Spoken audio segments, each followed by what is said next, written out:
No. Alright. Okay, so you guys are all continuing on to the Baron's meeting point.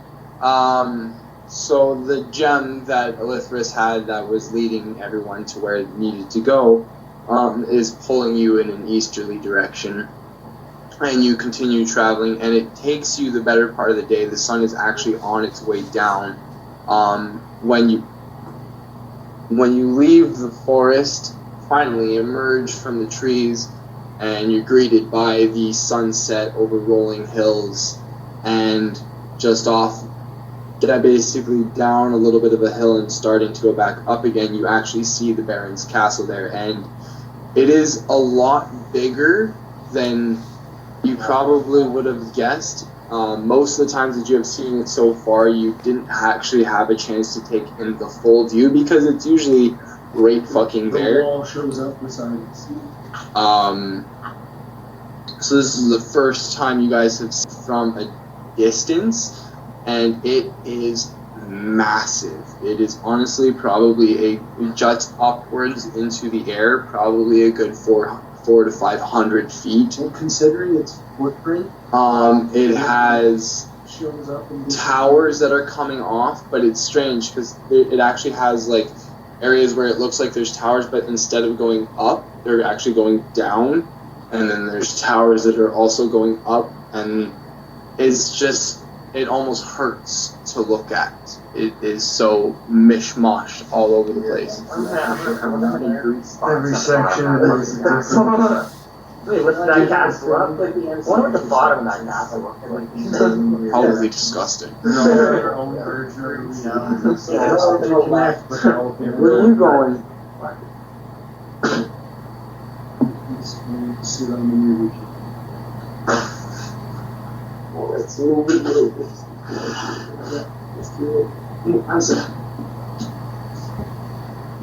How's that? Everyone else is sitting at the chair, so you have to sit at the chair, is that it? Okay, well, there's the Baron's castle, and you guys are all heading towards it. It only takes you an additional, say, 20 minutes to actually approach the castle. And as soon as you are approaching the actual doors, as you're walking up to them, the doors swing open, and there is Miguel. And he looks out, and he looks honestly surprised to see you three, especially you, because he's never seen you before. But he looks over and he sees the bandit captain tied up on top of Junior, and he kind of gives a little bit of a grimace and says, "I thought the orders were to drag him here." Oh, we can work better. And he just kind of grimaces again, and then sighs and says, "Follow me." I'll take him off, Junior, and carry him. Just drag the rest of the way. Drag him the rest of the way. Yeah, Make the bear happy. Oh, is Vladim allowed inside this time? Nope. Again, he will be stopping Vladim and telling him he cannot enter the castle. Oh, fine. He's going to go sit down. Leigh Junior. Yep. That'd be a little more.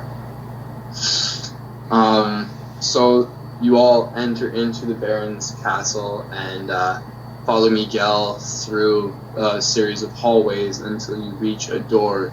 He opens the door and ushers you inside. And as you all go inside, it's the same room that you guys were in before, so it seems to be almost like it's almost like a closet if it was just massive. Against one wall is just a giant desk with a huge framed mirror lined with candles for light. And on the other side of the room, is just row after row after row after row of clothing.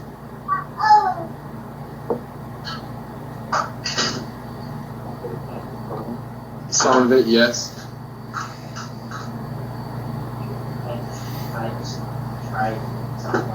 Yeah, sure. Just grab something that you think might fit you. Yeah. magic and goblins. What? Oh, kazoo. Hey, that part. So he, you find something that you seen would be semi-appropriate to wear for you, and you put it on. It honestly just looks like children's clothing, but it's an extremely nice silk like doublet, along with like some nice silk, like sturdy slacks. Yep. I'm keeping it on. And like the frilly cuffs. I'm keeping it on. Alright. See, there's a powdered wig. He does not find a powdered wig.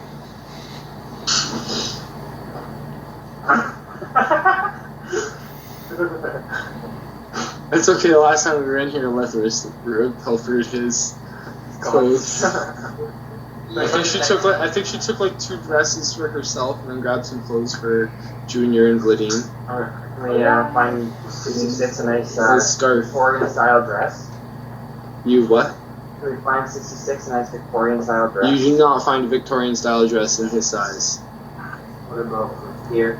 I mean, I'm pretty sure you could probably find a Victorian dress for here. We'll find one. No, we'll find a made Yeah. Okay. Well, you start searching. You start searching, and you do actually find a maid outfit that you're pretty sure would fit you. Alright, I'm putting that on, and I'm gonna put all my stuff in a knapsack, and I'm gonna walk in to the Baron with a sack over my shoulder and a dirty maid outfit.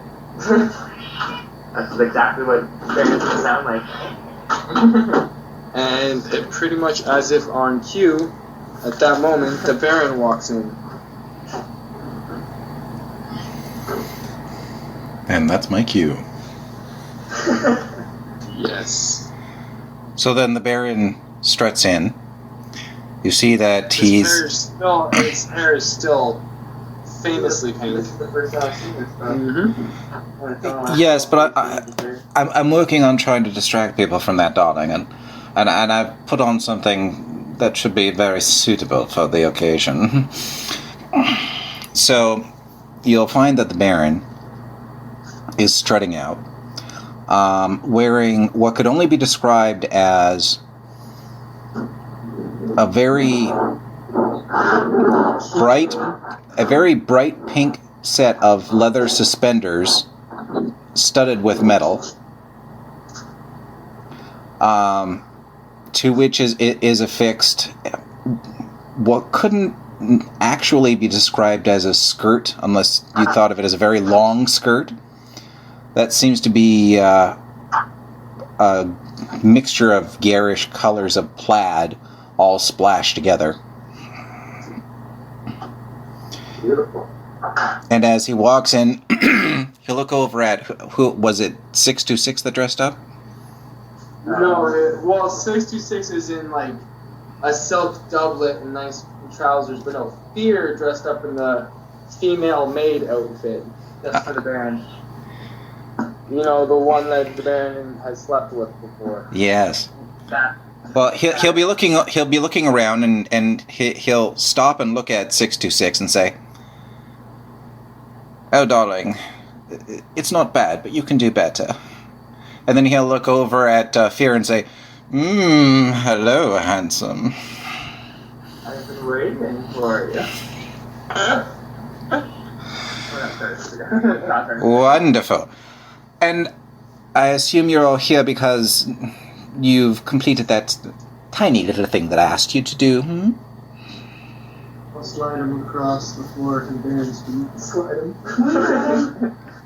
Well, the Baron prances over, his feet lightly touching the ground as he almost skips, his skirt flipping up for just the briefest of moments.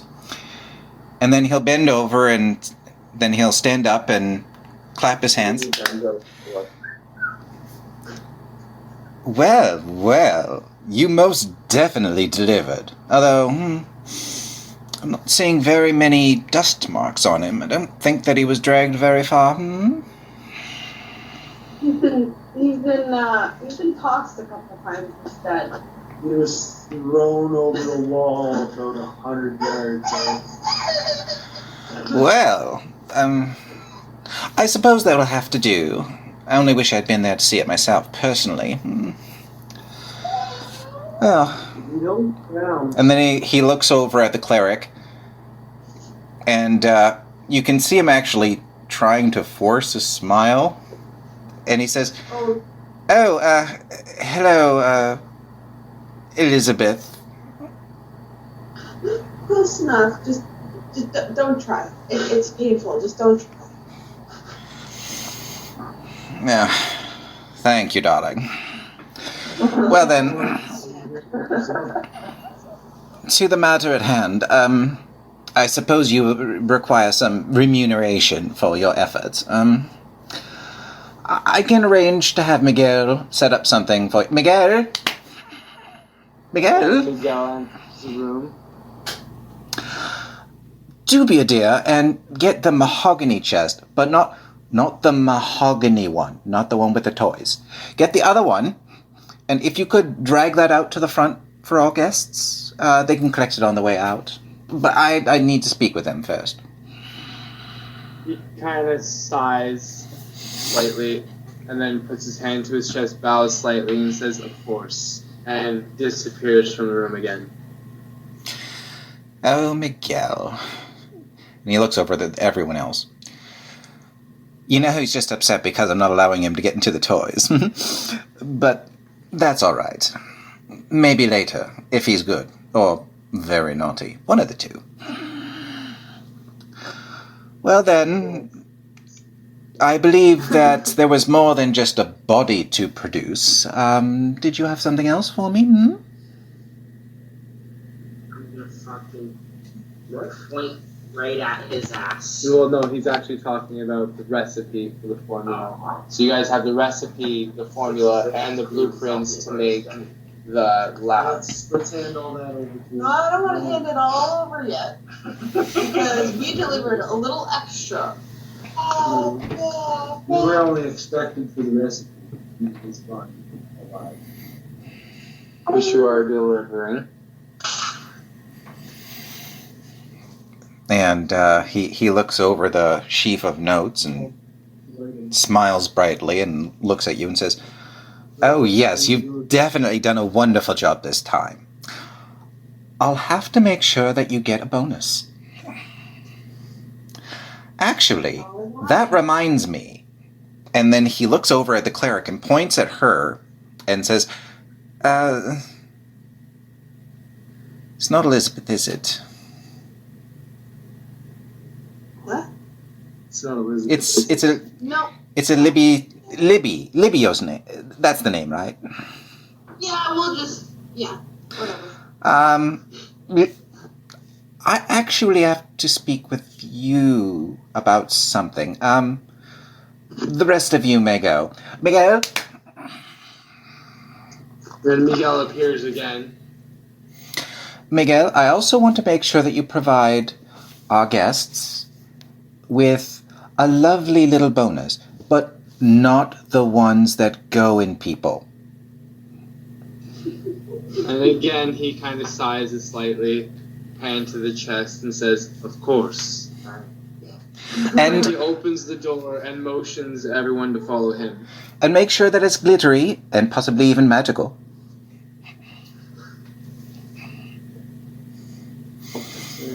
Silver and jewelry. Shimmery. Oh no. And So everyone, I'm assuming everyone follows Miguel except for Elitheras. Well, I was just gonna ask if I have a fucking gem that's in my chest, but before I leave. Okay. I was just gonna say one quick question, and I'm gonna lift my whatever the fucking maid. He lifts his skirt all the way up. Yeah, I lift my skirt all the way up, and not wearing anything underneath, to show you the gem that's buried in my chest. And I'm gonna ask, what the fuck is this thing exactly? Oh, darling. Nipple rings go higher, love. Fuck! Damn it. No more $2 kitty snacks.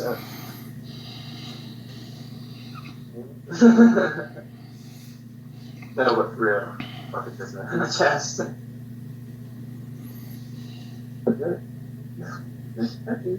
Well, the Baron would actually not have very much information about that particular Yes, Miguel. Thing. I'll stay on top. That's it. Either. Swing. Hard last swing. Yeah. With both of us. Do a kiss goodbye and then walk up again. And I'm going to say to the Baron, nice to meet you before I leave. Let me go. All right. Well, he'll be wrapping his arms around Fear and saying, "You know, if you want to, you can always visit again later on, and we can play Ring the Bells." And he looks downwards pointedly and lets his finger dangle and says, "Ding dong, ding dong." Oh, the party broke my my communication device with you last time we met. Don't worry, just tell Miguel. He'll provide you with another. Perfect. I'll be talking to you soon. You need to smash that one too? You need to smash that one too? No, it's 626. Crunched it, remember? Wasn't it anal beads? No, I put the ball gag in his mouth. Oh right, the ball game. Yes, the ball game.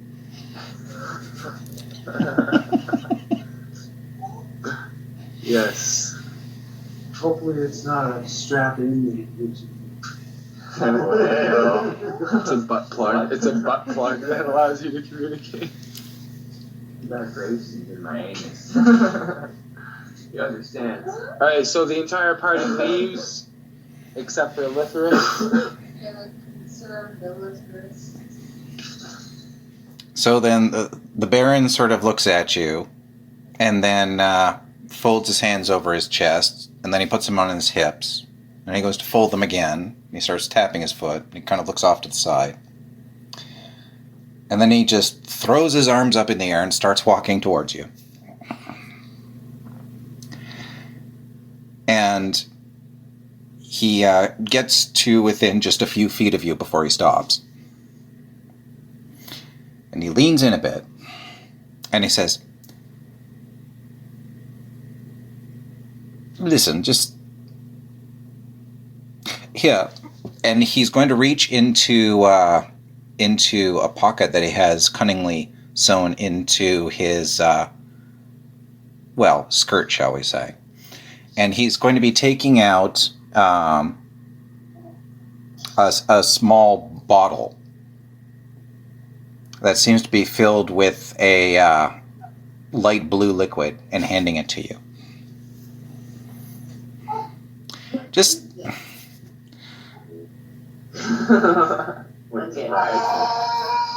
Well, he looks at you and waits for you to take it. I'll take it, but kind of hold it out away from me a little bit. Kind of like, where, right? Like, what is this? And How sick and twisted joke is this? He looks at you and he says, "You know, you're not making this very easy. That's just... it's just a little something that I like to use myself sometimes that I thought that you might appreciate." I was falling off a building or some shit. Look, Libby, I know that we got off on the wrong foot, but I do actually really like you for a peasant.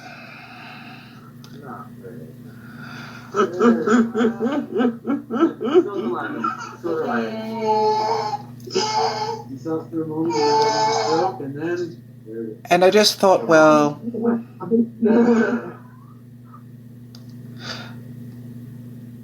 you know, this is really difficult for me to say. Couldn't you at least say you're welcome, your lord and master?